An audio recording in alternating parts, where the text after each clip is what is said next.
Tá aqui, doutor José Otávio Crespo, só podia ser ele aqui para falar justamente sobre direito do trabalho. Doutor José Otávio, seja muito bem-vindo. Boa tarde, Cláudio. Como é que está? Tudo bem? Tudo tranquilo. Inclusive, nós temos perguntas aqui dos nossos telespectadores que vão de encontro a essa dúvida da Uber aí. Fique acompanhando a minha entrevista com o doutor José Otávio, porque na sequência a gente vai falar sobre isso aí, doutor José Otávio. Vamos começar falando sobre uma pergunta do Babiton, de Sapucaia, que é uma outra questão também, doutor José Otávio, que está causando polêmica, né? Ele pergunta o seguinte: o imposto sindical vai voltar? O STF, o Supremo Tribunal Federal, autorizou a volta desse imposto? O Babiton de Sapucaia pergunta. Bom, o imposto sindical é a genina desse trabalho. Verdade. Porque, na verdade, o imposto sindical, essa discussão sobre o imposto sindical é um grande sofisma que existe, né? Eu vejo muitas críticas do imposto sindical, mas as pessoas sequer sabem o que é o imposto sindical. É verdade. A primeira coisa que a gente tem que entender é isso. O imposto sindical não vai voltar, né? O Supremo Tribunal Federal não autorizou a volta do imposto sindical, até porque ele foi revogado com a reforma trabalhista, né? O que o Supremo Tribunal Federal autorizou é a contribuição assistencial dos sindicatos. Já é prevista na CLT, com a reforma trabalhista, dos sindicatos cobrarem daqueles trabalhadores que não são sindicalizados, não são associados ao sindicato. Como é que vai se dar isso, né? Os sindicatos, até hoje, os sindicatos podem cobrar assistência sindical daqueles trabalhadores que estão sindicalizados, tá? Mas o trabalhador pode se opor a esta cobrança. Agora, com essa decisão do Supremo Tribunal Federal, os sindicatos poderão cobrar dos sindicalizados e também daqueles trabalhadores que não são sindicalizados, não são associados ao sindicato. Como é que vai se dar isso? Através das convenções coletivas. Mas, claro, os trabalhadores poderão se opor à cobrança da assistência sindical, mas a grande discussão que vai se ter é aqueles trabalhadores que se opuseram à cobrança poderão usufruir dos direitos das convenções coletivas? Pois essa é a os dissídios ali, né? Voltando ao tema do imposto sindical, por que eu falei que é um grande sofisma, né? Publicamente, muitos trabalhadores falam: eu sou favorável à reforma trabalhista. A reforma trabalhista só trouxe prejuízo aos trabalhadores. Né? Seus colegas falam a mesma coisa. Mas essa é uma realidade, né? Só que muitos trabalhadores falavam: não, eu sou favorável à reforma trabalhista porque extinguiu o imposto sindical. Aí se pergunta, o que é o imposto sindical? As pessoas não sabem. Não. Muitos no meu escritório eu perguntei, muitos trabalhadores chegavam lá, eu sou favorável, por quê? Vai extinguir o imposto sindical, que é uma vergonha. Mas Aí eu perguntava, tu sabe o que é imposto sindical? Não, eu vejo falar na mídia. Quanto que tu paga de imposto sindical? Eu perguntava. Não sei. Aí eu dizia, o imposto sindical equivale a um dia do mês salário, ou seja, se tu ganha R$2.000, tu vai pagava na época R$66 de imposto sindical por ano. Olha só. E aí eu te pergunto, aí eu fazia uma outra pergunta para o trabalhador. Tu recebe vale alimentação? Recebo. Quanto tu recebe? Uns R$800 por mês de vale alimentação. E o vale refeição, que é aquele que tu recebe para o dia de... Recebo. Quanto? Uns 600. Aí eu pergunto, da onde que tu recebe esses direitos? Da lei. Eu disse, não é da lei. Tu recebe devido ao trabalho dos sindicatos, que está lá nas convenções coletivas e acordos coletivos. Então, essa discussão do imposto sindical, que ele é ruim para o trabalhador, é um absurdo. É o trabalhador, as pessoas repetirem o que vem sendo vendido, que não é uma verdade. Olha só, interessantíssimo então, mesmo. Isso, hoje... Convenções coletivas, isso é importante, isso todo mundo gosta, né? Quando acontece os benefícios para o trabalhador nas convenções. E auxílio alimentação, vale refeição, não está na lei. Esses benefícios ao trabalhador são acordos e previstos nas convenções coletivas que necessariamente precisam do sindicato. Via sindicato. E sem remuneração, o sindicato fecha, não tem poder de negociação com as empresas. Nada.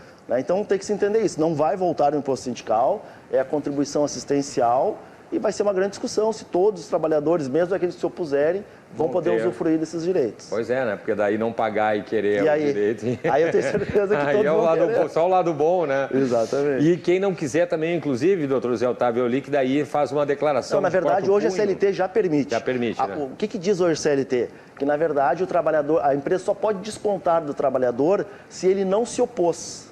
Se ele não fez uma oposição. Perfeito. O que o Supremo Tribunal faz? Ao contrário disso, o sindicato pode fazer a cobrança, mas o trabalhador vai ter que se opor expressamente contra a cobrança. Sim, vai ter. Então, na verdade, houve essa pequena alteração pelo Supremo Tribunal Federal, mas essa contribuição assistencial não se sabe a forma que vai ser cobrada, qual o valor. Isso vai vir previsto nas convenções coletivas. Temos que aguardar para ver. Perfeito, perfeito.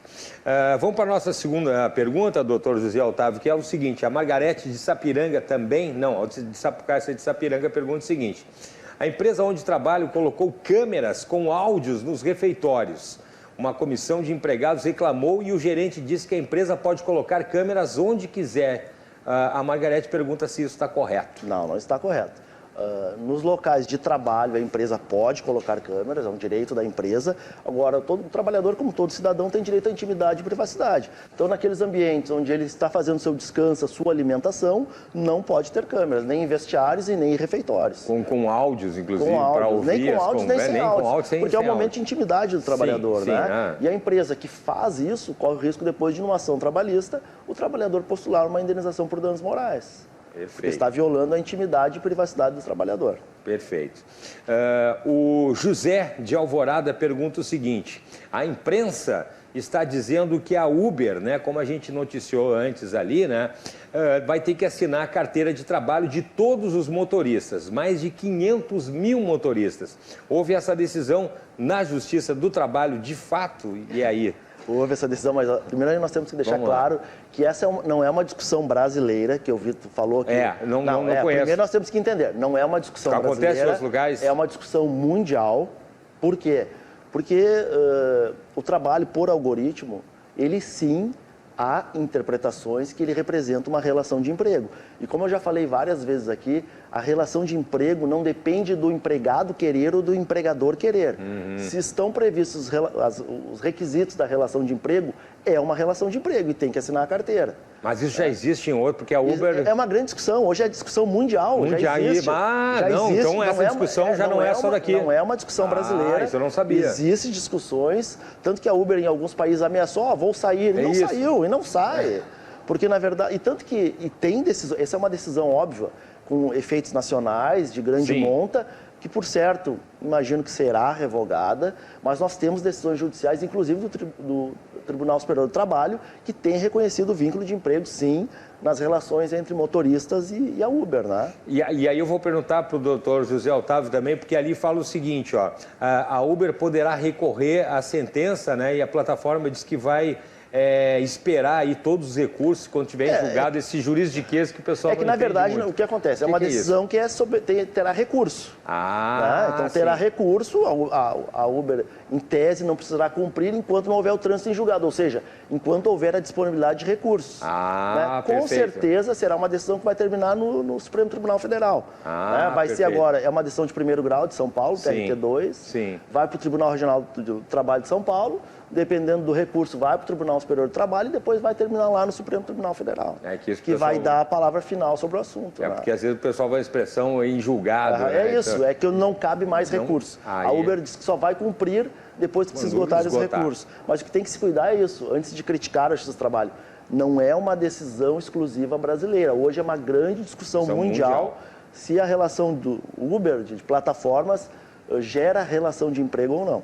Aí, então, porque tem muita gente que trabalha com Uber, né? Principalmente depois da pandemia ali, teve muita gente... Mas eles podem ter certeza que mesmo que se essa decisão fosse aplicada, a Uber não vai embora do país. Não vai embora do Brasil. Porque não foi de outros países que há decisões já. É verdade, isso não foi. Países, lá não vai. Eu já alugo o doutor Zé Otávio, já peço umas aulas de direito de grátis aqui pra gente aqui, né? Mas tudo bem. Vamos adiante, então. Olha aqui, ó, uma outra situação também que a gente já comentou aqui, doutor Zé Otávio Crespo, é o seguinte... a Paula diz o seguinte, Paula aqui de Porto Alegre, estou sofrendo assédio moral, humilhação, não aguento mais. Ela diz que vai pedir demissão. E ela pergunta, se ela pedir demissão pelo assédio moral, ela vai perder os direitos dela, trabalhistas? Bom, se ela está sofrendo um assédio moral, ela não deve pedir demissão. Ela deve usar o instituto que se chama, que nós já conversamos aqui, da rescisão indireta. O que é isso? É quando o trabalhador, através de um processo judicial, em resumo, diz o que para o juiz? Olha, juiz, estou sofrendo assédio moral e eu quero a rescisão desse contrato por culpa da empresa. Qual é a diferença? Porque ela vai sair da empresa e vai receber todos os direitos trabalhistas. Se ela pedir demissão, ela não vai ter direito ao seguro-desemprego, não vai poder sacar o fundo, vai perder a multa do fundo, vai perder o aviso prévio, de receber o aviso prévio, né? Então, nestes casos, qual é o melhor caminho? Essa trabalhadora procurar um advogado e para que esse advogado possa ingressar com uma ação de rescisão indireta, em que ela tem a opção de sair da empresa e ingressar com a ação, ou mesmo estando na empresa, continuar trabalhando e ingressar com uma ação de rescisão indireta, que ela só vai ter benefícios. Então, não pedir demissão. precipitar. O que ela tem que cuidar? Que, na verdade, um advogado vai orientar. O assédio moral sempre é difícil de fazer Pois prova. é. Né? Não, é difícil. O que eu sempre aconselho para os meus clientes, já sabem. Faz escuta clandestina com o celular. Bota o celular para gravar, no dia de trabalho, se e é lícito, vale a prova. É completamente lícito. Vale a prova. Por que é lícito? Porque é uma conversa envolvendo o trabalhadora e aquela que está fazendo o assédio moral. Não é um terceiro. Né? Então é completamente lícito essa conversa, essa gravação. Perfeito. Falando ainda sobre a questão, né, que a gente já comentou aqui, doutor José Otávio, sobre a questão da justa causa, né? O Linker, de Caxias do Sul, pergunta o seguinte: fui despedido sem justa causa faz 30 dias. Recebi a rescisão no prazo de 10 dias, mas ainda não recebi as chaves para o saque do FGTS e a multa de 40%, né, do FGTS. Ele pergunta o seguinte: eu tenho algum direito sobre isso? A empresa alega que, como eu recebi a rescisão no prazo de 10 dias, eu tenho que aguardar a entrega das chaves para o saque do FGTS. Não, está errado. O pagamento dos 10 dias é para o pagamento das verbas rescisórias, a entrega das chaves para o saque do... O que são as chaves que se fala? Não é chaves, né? Na verdade, é um papel que tem um código ali que se leva à Caixa Econômica Federal para poder sacar o fundo de garantia. E as guias para encaminhar o seguro-desemprego. Então, o trabalhador, no prazo de 10 dias, ou do aviso prévio trabalhado ou indenizado, tem que receber as verbas rescisórias, os valores vão vir descritos no termo de rescisão, e aí o trabalhador sempre tem que ter em mente que o termo de rescisão é um recibo, né? Ele só pode assinar o termo de rescisão se o dinheiro estiver na mão dele ou na conta bancária já, porque eu tenho visto muito trabalhador assinar o termo de rescisão e depois não recebe nunca mais. Nada e está assinado. Resolvi lá, assinei, resolveu o problema do patrão. E só se assina o termo e a empresa, nessa mesma 10 dias, tem que entregar as chaves para saque do FGTS, com já ter feito o depósito da multa de 40% e o seguro-desemprego. Se a empresa não fizer isso, esse trabalhador tem direito de ingressar na justiça e buscar uma multa equivalente ao salário contratual dele. Vamos supor, se ele recebe R$2.000, ele vai ter direito a receber uma multa de R$2.000, que está prevista lá na CLT, que é 477, em razão do atraso ou do pagamento das verbas rescisórias ou da entrega das chaves ou das guias de seguro-desemprego. Aliás, doutor José Otávio, falando sobre a questão de assinar, né, eu me lembro que também antigamente tinha que ser com a presença do sindicato. A homologação do sindicato. Para não haver justamente, exatamente, né? E aconteceu de o sindicato já ser demitido e o sindicato, está faltando coisa aqui. Ou o sindicato não homologava, está faltando, não vou homologar. Está faltando, não vou homologar. Ou colocava uma ressalva ali, porque o trabalhador já sabia, está faltando isso, isso, isso. Está faltando isso. E hoje é um grande problema. E agora não tem mais, né? Eu vejo, é muito. Chega lá no escritório, um tiro no pé. Assinei e não recebi. E aí depois para provar, porque é um recibo o termo de rescisão, né? E acontece bastante, Cláudio. Tiro no pé do trabalhador. Pois então, mais um exemplo aí, ó. Vamos adiante então, doutor José Otávio Crespo, pelo seguinte, o Vinícius Taquara pergunta: trabalho como repositor entrando em câmeras frias o dia todo, não recebo insalubridade. Tenho direito, e se tenho direito, posso pedir a rescisão que a gente já falou aqui, indireta? Vamos explicar de novo o que é a rescisão indireta. Então, só para explicar, a rescisão indireta é quando a empresa está deixando de cumprir alguma obrigação essencial do contrato de trabalho, ou está praticando assédio moral ou assédio sexual. O trabalhador pode ingressar na justiça, ou seja, através de um processo judicial, buscar a rescisão do contrato de trabalho por culpa da empresa. Qual é a diferença de pedir demissão? Quando ele pede demissão, ele perde vários direitos. Não vai ter direito ao seguro-desemprego, sacar o fundo de garantia, multa de 40% e a receber o aviso prévio indenizado. Quando ele busca a rescisão indireta, ele sai da empresa e ele vai receber todos os direitos trabalhistas. Na íntegra, aviso prévio, vai poder ter direito ao seguro-desemprego, sacar o fundo com multa de 40%. Essa é a diferença. Né? Num processo judicial, ele atribui a culpa... Mudar, vamos supor, de forma bem básica, é quando o trabalhador aplica a justa causa na empresa. Eu estava lembrando disso. É quando o trabalhador aplica a justa causa na empresa. Quando... Só que para ele poder aplicar a justa causa da empresa, ele precisa da intervenção judicial. É através de um processo judicial que ele faz isso. Perfeito. Tá? Eu estava me lembrando do trabalhador, eu não conhecia essa expressão, até conheci o doutor José Otávio. Justa causa do trabalhador contra a empresa. Exatamente, quando o empregado aplica a justa causa na empresa. Né? Perfeito. E só para responder a pergunta, todo trabalhador que trabalha no ambiente artificialmente frio, aqui no Rio Grande do Sul, menos de 10 graus, ele tem direito sim à insalubridade. Se a empresa não está pagando a insalubridade, com certeza não está sequer fornecendo os equipamentos de proteção individual. Então a empresa está deixando de cumprir uma obrigação, que é pagar a insalubridade, e trazendo um prejuízo à saúde do trabalhador, trabalhando exposto a ambiente artificialmente frio sem EPIs. Então dá direito sim ao trabalhador postular a rescisão indireta. Sim, porque é danos à saúde evidentes, com certeza, né? Com certeza, e dá direito sim. Perfeito. A nossa próxima pergunta é a seguinte, doutor José Otávio. Olha aqui, ó. Sou doméstica há 3 anos e não tenho carteira de trabalho assinada. Estou grávida. Aí ela pergunta, tenho direito à estabilidade da gestante, mesmo não tendo carteira de trabalho? Bom, a primeira coisa que o trabalhador tem que entender é que se há uma relação de emprego, independente de estar ou não assinada a carteira de trabalho, esse trabalhador ele tem todos os direitos a qualquer trabalhador, mesmo que não tenha carteira de trabalho assinada. Qual é a diferença? Que ele vai ter que buscar o poder judiciário para ter esses direitos resguardados e receber esses direitos. Então, esse trabalhador, se está grávida, mas sem carteira de trabalho, o que ela tem que fazer? Ingressar na Justiça do Trabalho, buscar o reconhecimento do vínculo de emprego e, neste mesmo processo de reconhecimento de vínculo, buscar a indenização pela essa estabilidade dela, que, se não for observada. Então, a carteira de trabalho não vai perder os direitos, porque não tem carteira de trabalho assinada. O trabalhador que trabalha com carteira ou sem carteira tem os mesmos direitos trabalhistas.